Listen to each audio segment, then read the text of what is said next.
नमस्कार फ्रेंड्स, आप सभी का यूट्यूब वीडियो में स्वागत है। फ्रेंड्स, आज हम प्रीवियस ईयर का पेपर सोल्व करेंगे। तो चलिए आज की क्लास हम स्टार्ट करते हैं। आज की जो क्लास है वो है बाल विकास एवं शिक्षा शास्त्र की क्लास। तो चलिए हम स्टार्ट करते हैं। अब क्वेश्चन नंबर 1। एक समावेशी कक्षा में किसी शिक्षिका की सबसे महत्वपूर्ण भूमिका है।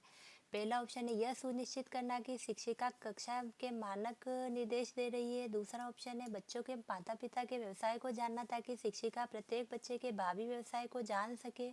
तीसरा ऑप्शन है सुनिश्चित करना कि प्रत्येक बच्चे को अपनी संभावना को प्राप्त करने का अवसर मिले। और चौथा ऑप्शन है कक्षा के लिए ऐसी योजना बनाना कि प्रत्येक बच्चा समान गति से आगे बढ़े।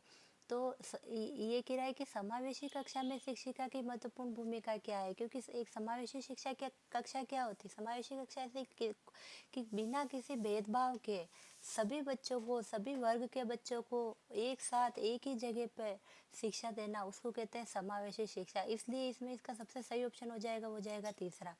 अभी दूसरा क्वेश्चन, अपनी कक्षा के बच्चों को उनकी अपनी अवधारणा में बदलने में आप किस प्रकार सहायता करेंगे, कि बच्चों को अपनी अवधारणा को अगर बदलना है तो आप उनकी हेल्प कैसे करोगे। तो पहला ऑप्शन है बच्चों को सूचनाएं लिखकर उन्हें याद करने को कहकर। दूसरा ऑप्शन है यदि बच्चे की अवधारणा गलत हो तो उसे दंड देकर।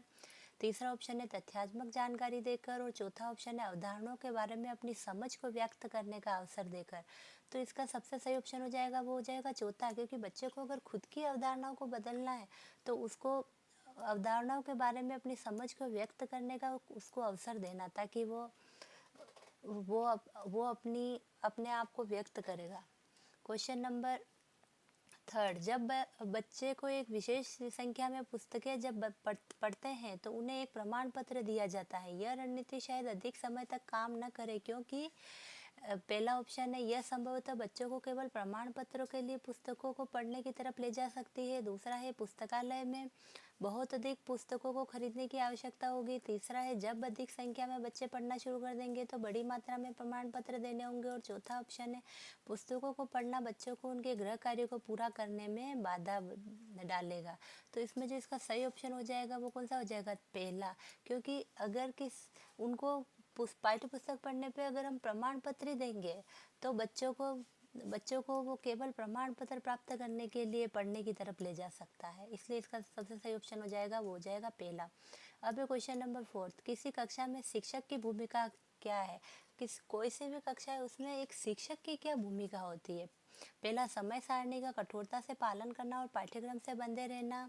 दूसरा, सीखने की विश्वसनीय स्थितियाँ जुटाना और शिक्षार्थियों को स्वतंत्र चिंतन की सुविधा देना। तीसरा है अपने ज्ञान से शिक्षार्थियों को परिपूर्ण करना और उन्हें परीक्षा के लिए तैयार करना। और चौथा है सीधे तरीके से ज्ञान पहुंचाना और शिक्षार्थियों को सही उत्तर के लिए तैयार करना।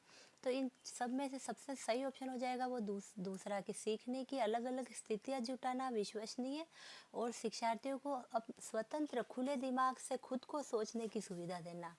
ये इसका सबसे सही ऑप्शन हो जाएगा। अब क्वेश्चन नंबर 5, निम्नलिखित में से कौन सा कथन बच्चों की त्रुटियों के संबंध में उपयुक्त है। त्रुटियों के संबंध में कौन सा उपयुक्त है। पहला है गलतियों से बचने के लिए बच्चों को शिक्षक का अनुकरण करना चाहिए। दूसरा है बच्चों की गलतियों को गंभीरता से लिया जाना चाहिए और उन्हें कठोर दंड दिया जाना चाहिए ताकि वे गलतियां न दोहराएं। और तीसरा ऑप्शन है बच्चे गलतियां करते हैं क्योंकि उनमें विचार करने की क्षमता नहीं होती।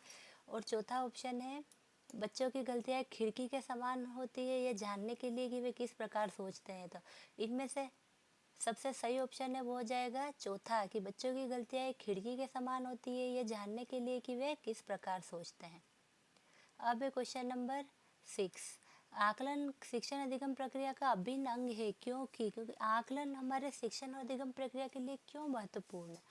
पहला ऑप्शन है आकलन से अध्यापक बच्चों को अधिगम को समझता है और उसके अपने शिक्षण की परिपुष्टि भी होती है। दूसरा ऑप्शन है आकलन ही एकमात्र तरीका है जो आश्वस्त करता है कि शिक्षकों ने पढ़ाया और बच्चों ने सीखा। तीसरा ऑप्शन है आज के समय में केवल अंक ही शिक्षा में महत्वपूर्ण है। और चौथा ऑप्शन है बच्चे को अंक दिए जाने चाहिए ताकि वे समझ सके कि अपने सहपाठियों की तुलना में कहाँ है।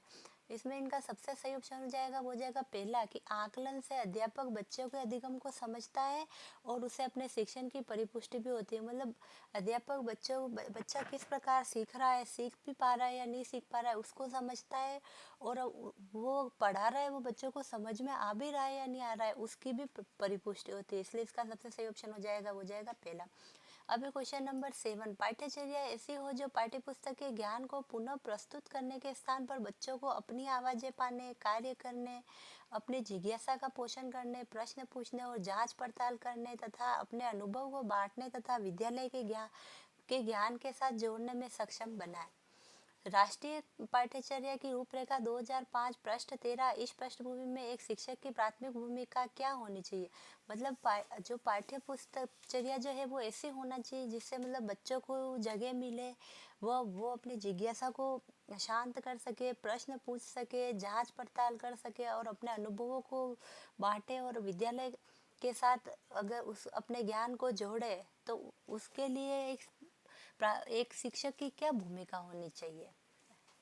तो पहला ऑप्शन है बच्चों को उनकी अपनी समझ और उनके ज्ञान को साझा करने का पर्याप्त अवसर देना। दूसरा ऑप्शन है बच्चों को अनुभवों को निरस्त कर पाठ्य पुस्तकों पर ध्यान केंद्रित करना। तीसरा ऑप्शन है पाठ्य पुस्तक के अध्यायों को क्रमवार पूरा करना। चौथा है यह सुनिश्चित करना कि शिक्षिका अच्छे प्रश्न पूछे और शिक्षार्थी अपने उत्तर उत्तर पुस्तिका में लिखे। तो इसमें से इसका सबसे सही ऑप्शन हो जाएगा, वो जाएगा पहला, कि बच्चों को उनकी समझ और अपने ज्ञान को साझा करने के अवसर देना।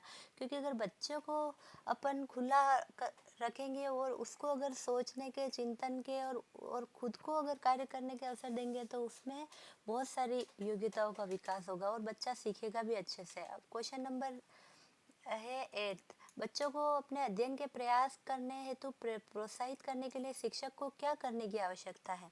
पहला, बच्चे को नियंत्रण में रखने की। दूसरा, बच्चों को के साथ तुलना करने की अन्य बच्चों के साथ।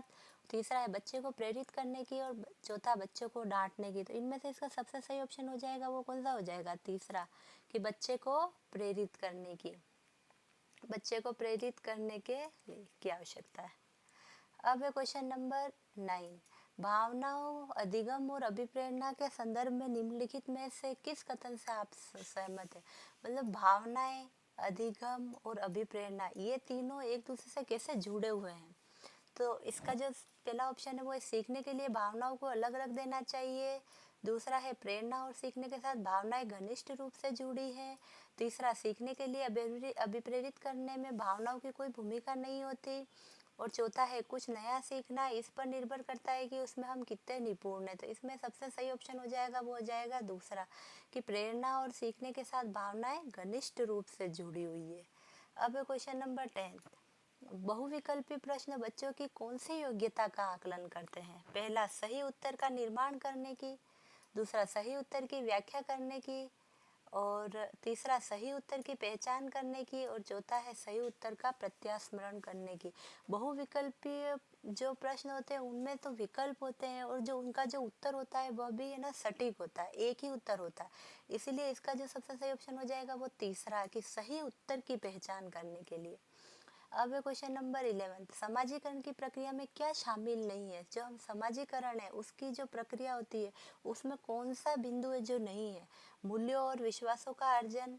दूसरा, आनुवंशिक संचरण। तीसरा, एक संस्कृति की रीतियों और मानदंडों को सीखना। और चौथा ऑप्शन है कौशलों का अर्जन। तो इसमें से सबसे सही ऑप्शन हो जाएगा, वो हो जाएगा दूसरा, आनुवंशिक संचरण।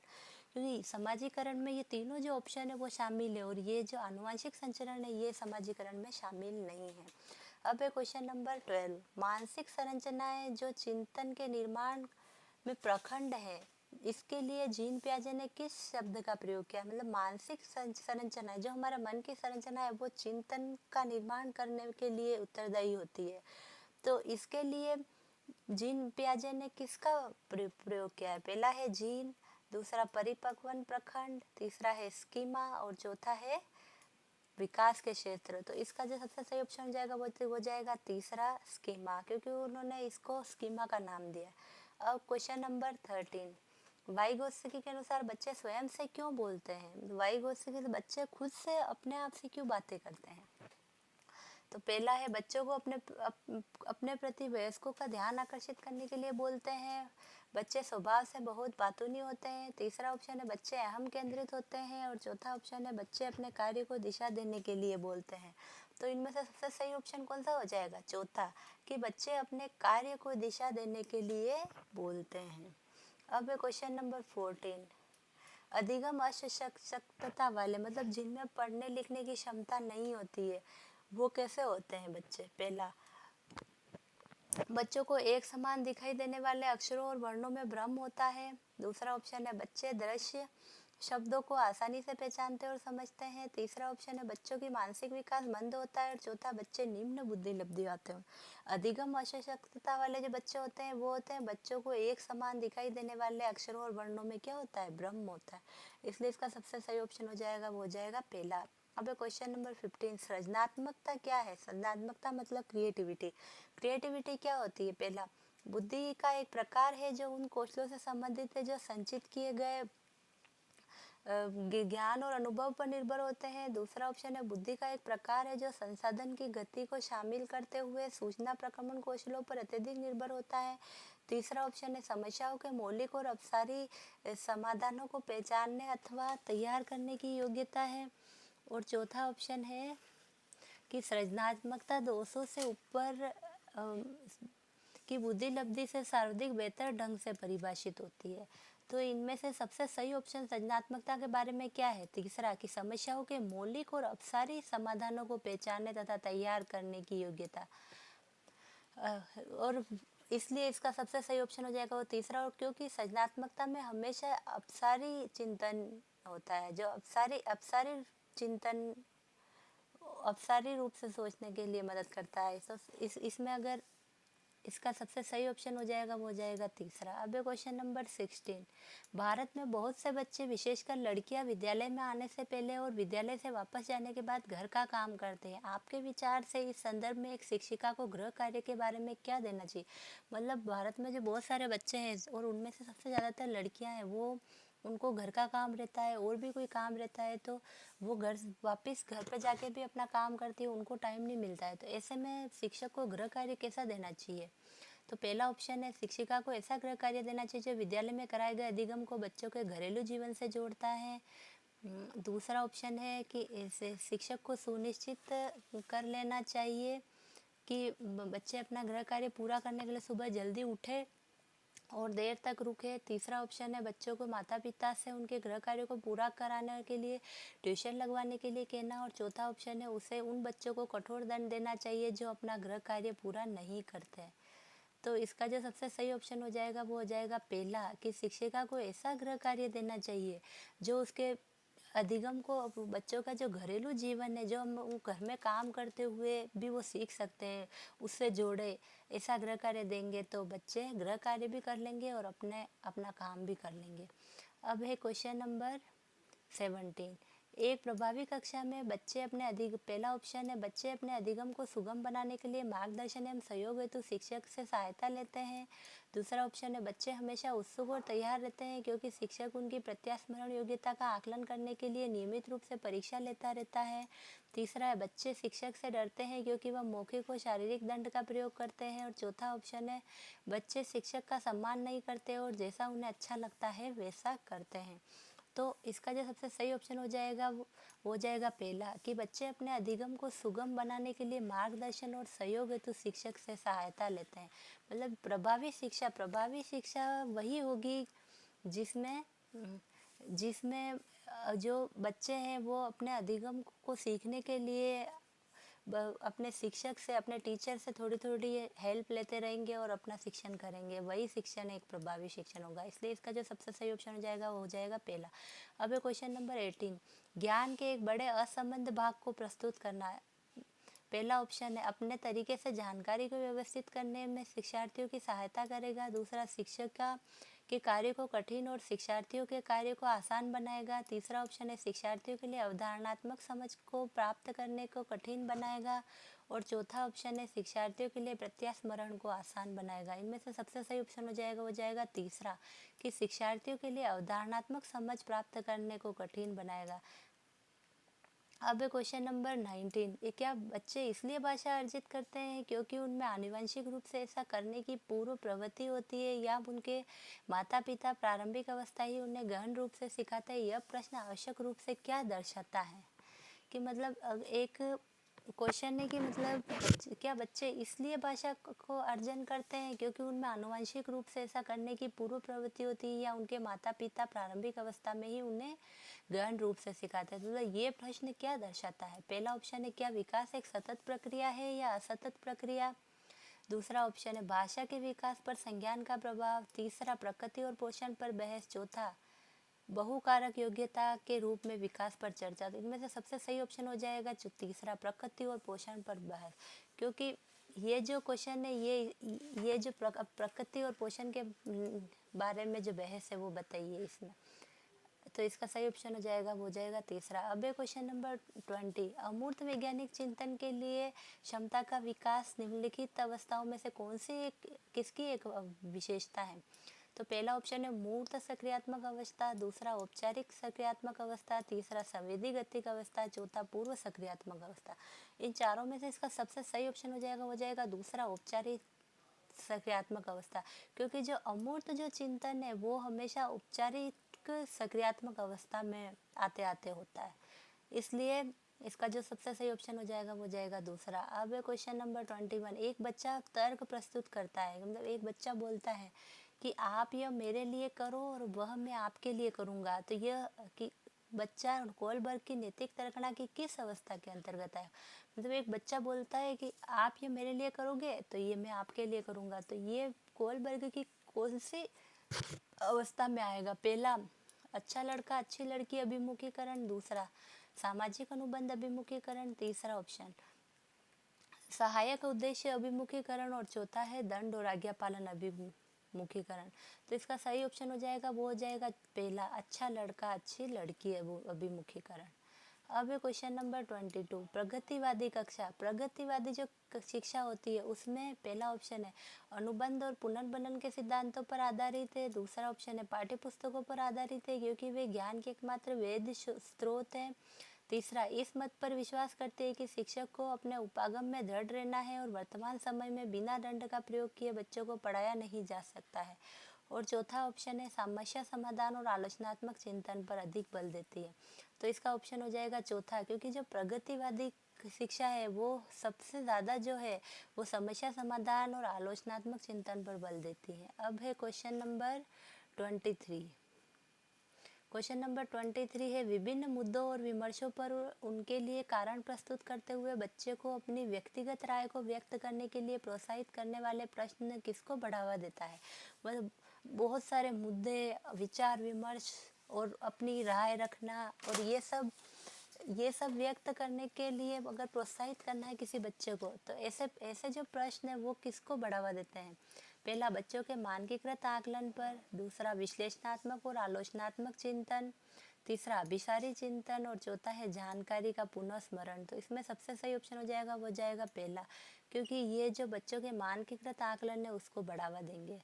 अब है क्वेश्चन नंबर 24। निम्नलिखित में से कौन सा कथन विकास और अधिगम के बीच संबंध को सर्वश्रेष्ठ रूप से जोड़ता है? मतलब विकास, अधिगम और विकास को सबसे ज्यादा जो जोड़ने वाला है वो कौन सा है? पहला ऑप्शन है विकास अधिगम से स्वतंत्र है। दूसरा है अधिगम विकास के पीछे रहता है।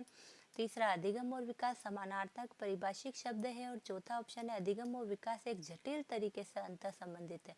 तो इनमें से इसका सबसे सही जो सटीक जो आंसर है वो हो जाएगा चौथा, कि अधिगम और विकास दोनों ही जटिल तरीके से एक दूसरे से अंतर संबंधित है। अब है क्वेश्चन नंबर 25। इनमें से कौन सा विकास का एक सिद्धांत नहीं है? मतलब इन चारों में से विकास का सिद्धांत कौन सा नहीं है? पहला, विकास संशोधन योग्य होता है। दूसरा ऑप्शन है विकास केवल संस्कृति से शासित और निर्धारित होता है। तीसरा, विकास जीवन पर्यंत होता है। और चौथा ऑप्शन है विकास वंशानुक्रम और पर्यावरण दोनों से प्रभावित होता है। तो इसमें ये पूछ रहा है कि कौन सा विकास का सिद्धांत नहीं है, तो इसमें से पहला, तीसरा, चौथा ये तीनों ऑप्शन तो है विकास के सिद्धांत, तो कौन सा जो ऑप्शन है वो नहीं है?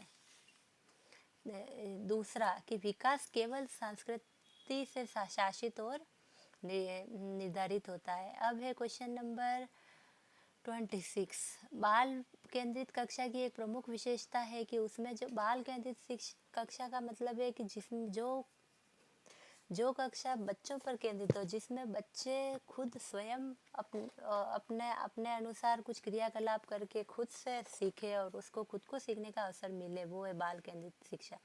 तो उसकी एक सबसे महत्वपूर्ण जो विशेषता है वो है, उसमें क्या है कि पहला है शिक्षक की भूमिका ज्ञान को सिखाने के लिए उसे प्रस्तुत करना है और शिक्षार्थियों को मानक मापदंडों का आकलन करना है। दूसरा ऑप्शन है शिक्षक के मार्गदर्शन से शिक्षार्थियों को अपनी स्वयं की समझ का निर्माण करने के लिए उत्तरदायी बनाया जाता है। और तीसरा ऑप्शन है शिक्षक के द्वारा बल प्रयोग और मनोवैज्ञानिक नियंत्रण होता है जो अधिगम पथ और बच्चों के व्यवहार को निर्धारित करता है। और चौथा ऑप्शन है शिक्षक बच्चों के लिए व्यवहार के समरूप तरीकों को निर्धारित करता है और जब वे उसका पालन करते हैं तो उन्हें उपयुक्त पुरस्कार देता है।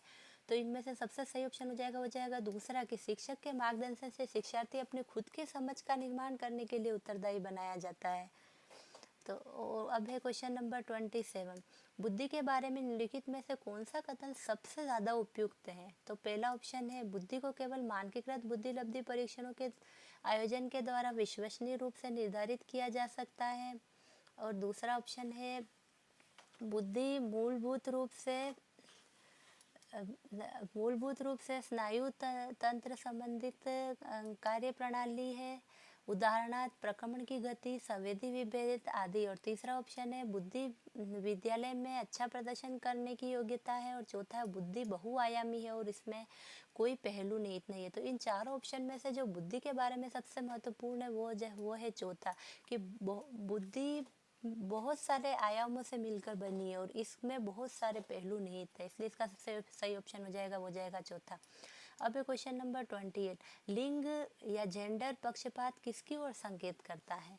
तो जो लिंग लिंग पक्षपात है वो किसकी तरफ संकेत करता है? पहला ऑप्शन आनुवंशिक विभिन्नता है जो लड़कों और लड़कियों में मौजूद है।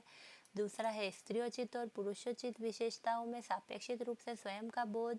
तीसरा है अपने शरीर विज्ञान के कारण लड़कों और लड़कियों के बीच विभिन्नताओं की स्वीकृति। और चौथा ऑप्शन है सांस्कृतिक अभिवृत्तियों के कारण अपेक्षाओं पर आधारित लड़कों और लड़कियों से भिन्न व्यवहार करना। तो इन चारों में से जो लिंग पक्षपात है वो संकेत कर रहा है वो चौथा ऑप्शन है कि सांस्कृतिक अभिवृत्तियों के कारण अपेक्षाओं पर आधारित लड़कों और लड़कियों से भिन्न व्यवहार करना। अब है क्वेश्चन नंबर 29। एक उच्च प्राथमिक विद्यालय के शिक्षक के रूप में आप के पास कक्षा के कुछ ऐसे बच्चे हैं जो प्रथम पीढ़ी के रूप में विद्यालय आ रहे हैं। आपके द्वारा निम्नलिखित में से किसे किए जाने की सर्वाधिक संभावना है? मतलब जो पहली पीढ़ी में मतलब पहले ही आ रहे हैं, पहली बार ही वो पढ़ने आ रहे हैं, तो उसके लिए आप क्या कर सकते हो बच्चों के लिए?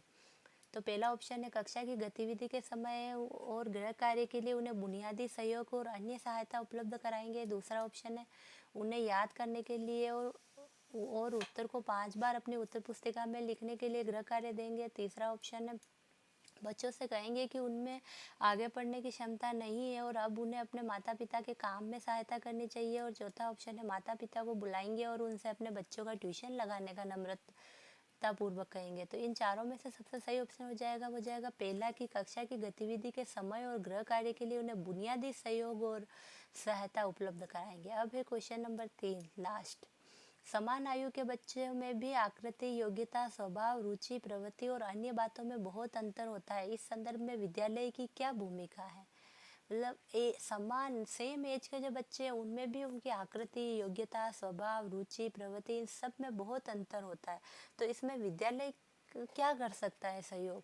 तो इसका पहला ऑप्शन है बच्चों के आकलन के लिए नियामक मानक स्थापित करना। दूसरा ऑप्शन है सुनिश्चित करना कि शिक्षक मानकीकृत निर्देश और पाठ्य पुस्तकों का उपयोग करें। तीसरा ऑप्शन है सुनिश्चित करना कि सभी बच्चों का विकास एक ही प्रकार से हो। और चौथा ऑप्शन है सुनिश्चित करना कि प्रत्येक बच्चों को अपने क्षमताओं के अनुसार विकास के अवसर मिले। तो इसका सबसे सही ऑप्शन वो जाएगा चौथा कि अपनी अपनी योग्यता और अपनी अपनी क्षमता के अनुसार उस बच्चे का विकास हो और उसको उसके अवसर मिले। तो इसका सबसे सही ऑप्शन वो कौन सा हो जाएगा? चौथा ऑप्शन।